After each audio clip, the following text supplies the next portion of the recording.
Bueno, eh, yo sé que esto ha causado y causa muchísimo revuelo, eh, que inquieta los ánimos y que se ve hasta qué punto, gracias a Dios, nunca mejor dicho, nuestra iglesia es mariana, como ama a la madre que el Señor nos dejó. Y lo digo por la declaración esta, malhadada, emitida por el Dicasterio de la Doctrina de la Fe, que tiene como nombre Mater Populi Fidelis, y que yo me referí hace poco, pero quiero extenderme un poco más, e incluso porque me lo habían pedido. Ahí dice en este documento, entre otras cosas, que resulta inapropiado, a veces tiene otro, depende del el idioma en que está escrito. Dice también inconveniente o inoportuno llamar a la Santísima Virgen, llamarla corredentora, y ni tampoco mediadora, tampoco.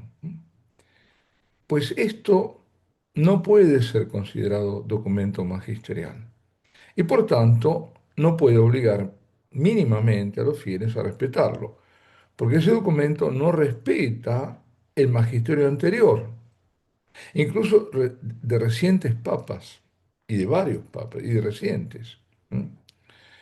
No voy a entrar a repetir lo que por activa y por pasiva está siendo mostrado y demostrado por respetados hermanos sacerdotes, por teólogos, por laicos bien formados, que los santos papas, simplemente los menciono, no voy a dar textos, solo uno, pero los santos papas, Pío X, Juan Pablo II, eh, León XIII, que en 1885 aprobó el título de corredentora, Pío XI, Benedicto XV, todos habían utilizado el título de corredentora, oportunamente, convenientemente y propiamente. Incluso, como también fue publicado, existe una indulgencia parcial, que yo la di también a conocer, otorgada por San Pío X. Es la indulgencia de 100 días para lucrar una sola vez al día a quien recite esta oración. La voy a decir: bendigo tu santo nombre, alabo tu sublime prerrogativa de verdadera Madre de Dios, siempre virgen, concebida sin mancha de pecado, de corredentora del género humano. Esta indulgencia también se puede aplicar como sufragio para almas del purgatorio, una, como siempre, una vez al día, ¿no? Bueno, esto en cuanto al magisterio petrino, y luego lo afirmado por santos de la talla, bueno, como todos los santos, Teresa de Calcuta, San Pío de Pietrelcina, Benedicta de la Cruz, es decir, Edith Stein, la gran mística, no conocida en nuestro ámbito quizás, pero una grandísima mística, Santa Verónica Giuliani, San John Henry Newman, en esos días proclamado doctor de la Iglesia, y que habla justamente de María como corredentora, San Maximiliano Kolbe, Lucía de Fátima y tantos más. Irónicamente, el mismo día en que se dio a conocer el documento, que fue el 4 de noviembre, pero 41 años atrás, Juan Pablo II se refirió a María como corredentora. La Iglesia no puede contradecirse, puesto que si así fuera, quedaría rota la unidad. Recordemos que una de las notas características de la Iglesia de Cristo es que es una y que es santa y que es católica y que es apostólica. Son las cuatro notas de la Iglesia que confesamos en el credo largo, en el niceno constantinopolitano. Bueno, al romper la unidad de la Iglesia, ¿qué pasa? Se rompe también su catolicidad. ¿Por qué? Porque ser católica implica que la Iglesia enseña en todas partes la misma doctrina, la misma moral, que mantiene una enseñanza constante y coherente a través del tiempo. Es decir, no puede hoy enseñar algo diferente de lo que enseñó ayer. Es decir, enseña lo mismo en todas partes y en todo tiempo. Pues aquí no. Y esta ruptura de la unidad ya fue ensayada, hecha, bueno, ensayada porque quien rompe es quien no está en comunión con la iglesia, pero fue ensayada con Amoris Laetitia y en aquellos que aceptaron lo que allí se decía, que las personas que viven como si fueran marido y mujer, cuando no lo son, digamos, unidas en vínculo matrimonial por la iglesia, esas personas que luego se separan, se entiende sin contar con la declaración de nulidad del vínculo anterior, y se vuelven a unir, se decía que esas podían, con un acompañamiento eclesial, acceder a los sacramentos. Bueno, eso ya rompía con la ortodoxia, porque ningún acto intrínsecamente malo puede volverse bueno en ninguna circunstancia. ¿Y el acto cuál es? El del adulterio. Entonces, introducía así la moral relativa, la ética situacional, depende en qué circunstancia. Lo que es intrínsecamente malo podrá tener atenuantes, sí, pero no justificante. Y también se arguía, con la memoria Leticia, que no todos pueden alcanzar las exigencias de la ley, que para muchos era muy exigente, y entonces bajaban el listón. ¿Mm? Todas herejías modernistas que en el fondo niegan la gracia que Jesucristo vino a traernos. Como le dice a San Pablo, te basta mi gracia. Pues he aquí que tanto Amoris Laetitia como Mater Populi Fidelis tienen un mismo autor intelectual. El mismísimo, como diría en italiano, guardacaso, de Fiducia Supplicans. Ahora, hay que decir que es muy simplista y no totalmente justo cargar toda la responsabilidad sobre esta persona. Está también quien lo aprueba o quien lo promueve. El prefecto no es autónomo. La corredención es querida por nuestro mismo Señor. Ahora hablo de corredención en términos generales. El Papa Benedicto dijo, cuando digo Benedicto, Benedicto XVI, que Cristo quiso compartir todo con nosotros, incluso su redención. Como siempre, en pocas palabras, ilumina mucho, ¿no? Nuestro Señor Jesucristo ha querido que todos cooperásemos en su obra de salvación. La obra es suya, el Salvador es Él. Y nosotros quienes debemos obrar con Él, junto a Él, subordinados a Él, en la salvación propia y en la de otros, porque no debe sernos ajena la salvación de otros. Y ahí tenemos la carta de San Pablo a los cristianos de Colosas, en la que les dice, ahora me alegro de mis sufrimientos por vosotros, así completo en mi carne lo que falta a los padecimientos de Cristo en favor de su cuerpo que es la iglesia. Sabemos que en el sentido estricto a la pasión de Cristo nada le falta, pero absolutamente nada. ¿Por qué? Porque fue perfectísima inmolación, totalmente aceptable a la justicia divina. Porque el amor que el Señor manifestó en su dolor espiritual, en su dolor físico, en su padecer moral, derrotó absolutamente el mal, todo mal. Pero, pero, sí le falta en cuanto a la participación nuestra a su pasión, que él mismo dispuso, ¿m? Precisamente porque quiso unirnos a su obra de salvación. Somos, en palabra de Benedicto XVI, redentores en el Redentor. Estas palabras también tan felices, el Papa Benedicto lo dijo justamente cuando fue a Fátima en el 2010 y lo dijo el 13 de mayo en Fátima. Somos redentores en el Redentor. Así es la Virgen, redentora en el Redentor. María fue creada sin mancha del primer pecado, fue creada inmaculada. No solo, no solo para un solo acto, para dar en su cuerpo castísimo, en su alma purísima, en su persona incontaminada, nacimiento al Hijo de Dios. Ese fue en todo caso el comienzo de su unión íntima, intimísima al Verbo encarnado para la obra de salvación que venía a cumplir.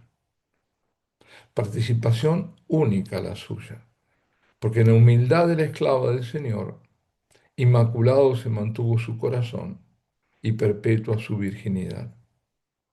La salvación es de Cristo. La participación en esa obra debe ser nuestra.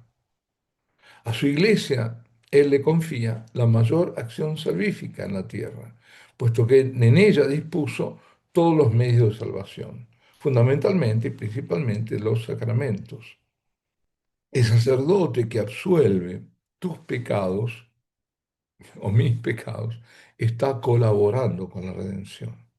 En esa acción se convierte en corredentor, en alguien que coopera en la única redención obrada por Jesucristo, porque mis pecados me son perdonados por Jesucristo, ¿m? por, por su sacrificio redentor.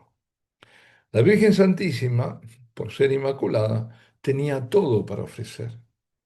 Su ofrenda ha sido purísima, impecable, impecable, sí, sin rastros ni contaminación de pecado alguno.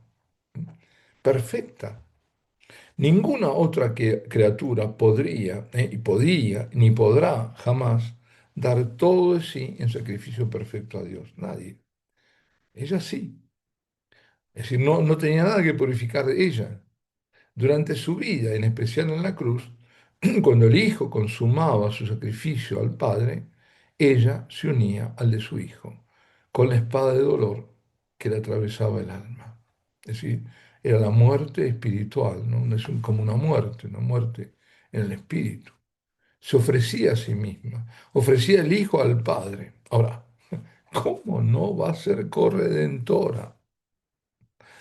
Días pasados mostré el anverso y el reverso de la medalla milagrosa, que siempre la llevo, y hay que llevarla, ¿eh? Colgada.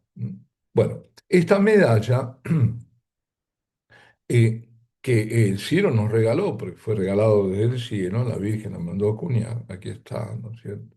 Bueno, ahí la vamos a poner igual.